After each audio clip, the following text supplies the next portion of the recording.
राहुल गांधी पद यात्रा करते रहेंगे, साडा मोदी शपथ ग्रहण कर लेगा। असल मायने में हिंदुस्तान में न्याय जो है ना वो मोदी जी ने किया है। मगर इन्होंने कहा था राम मंदिर बनाएंगे, बना दिया। धारा 370 हटाएंगे, बना दिया। तो उसमें श्रेय तो मिलता है। क्यों पड़े हो चक्कर में, कोई नहीं है टक्कर में। साडा मोदी बल्ले बल्ले, बाकी सारे थल्ले थल्ले। 2024 में चुनाव है और सवाल उठ रहे हैं कि बीजेपी राम मंदिर के बहाने राजनीति करने में लगी हुई। जिसका मैनिफेस्टो में मुद्दा नाम लिखा हो कि राम मंदिर बनाएंगे, राम लला हम आएंगे मंदिर, तो अगर वो राजनीति कर रहे हैं तो उसमें हर्ज क्या है? आज वो डिलीवर कर रहे हैं ना।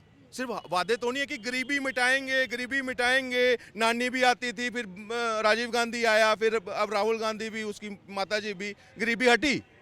मगर इन्होंने कहा था राम मंदिर बनाएंगे, बना दिया। धारा 370 हटाएंगे, बना दिया।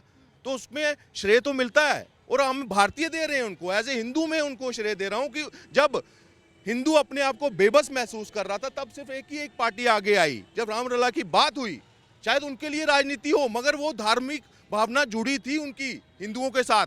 तो आज उसको डिलीवर करके उनको दे दिया और शिलान्यास के बाद उसका मंदिर निर्माण भी हो रहा है, प्राण प्रतिष्ठा भी हो रही है और 27 तारीख से वो सबके लिए खुल भी जाएगा। तो इस पे अगर श्रेय हम भाजपा को नहीं देंगे तो और किसको देंगे? 14 जनवरी से कांग्रेस की तरफ से पदयात्रा निकाली जाएगी, भारत न्याय यात्रा, जहां उनका कहना है कि संविधान खतरे में 2014 के बाद से आया मोदी सरकार के नेतृत्व में। अब हम भारत न्याय यात्रा निकालेंगे 14 जनवरी को और खास तौर पे 22 जनवरी से पहले ही 14 जनवरी को पदयात्रा करना। क्या संदेश देना चाहते हैं? ये संदेश कुछ नहीं है, अपना अस्तित्व बचा रहे हैं। असल मायने में हिंदुस्तान में न्याय जो है ना वो मोदी जी ने किया है। वो हर एक वर्ग, हर एक धर्म, हर एक जाति के साथ न्याय अगर किसी ने किया है वो मोदी जी ने। चाहे आप स्कीमों का, योजनाओं का देखिए, आवास का देखिए, टॉयलेट्स देखिए, जो आदिवासियों को जो उनका योगदान मिलना चाहिए था सर्वोच्च पद पर, कौन है? हमारी आदिवासी महिलाएं हैं। आप जब बोल रहे हो तो पीछे से तालियां भी बज रही है। पाजी, तालियां बजा रहे हैं आप, क्या वजह है? सच्चाई के ऊपर मैं तालियां बजा रहा हूँ।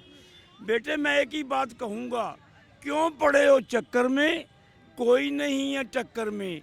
साडा मोदी बल्ले बल्ले, बाकी सारे थल्ले थल्ले। मोदी जी का विकास बार बार ला रहा है। अभी तो मेरा 350 और 400 प्लस पे ही था। अब मैं ये दावे से कहता हूँ अपनी सीनियर सिटीजन की एज के हिसाब से 450 सीटें आएंगी। साडा मोदी बब्बर शेर है, बब्बर शेर। राहुल गांधी कुछ नहीं है। पदयात्रा करने वाली 14 तारीख से वो पद यात्रा करते रहेंगे, साडा मोदी शपथ ग्रहण कर लेगा।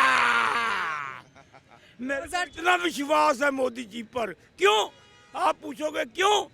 क्योंकि उनका विकास उनको बार बार जिता रहा है। पब्लिक अब एजुकेटेड हो चुकी है।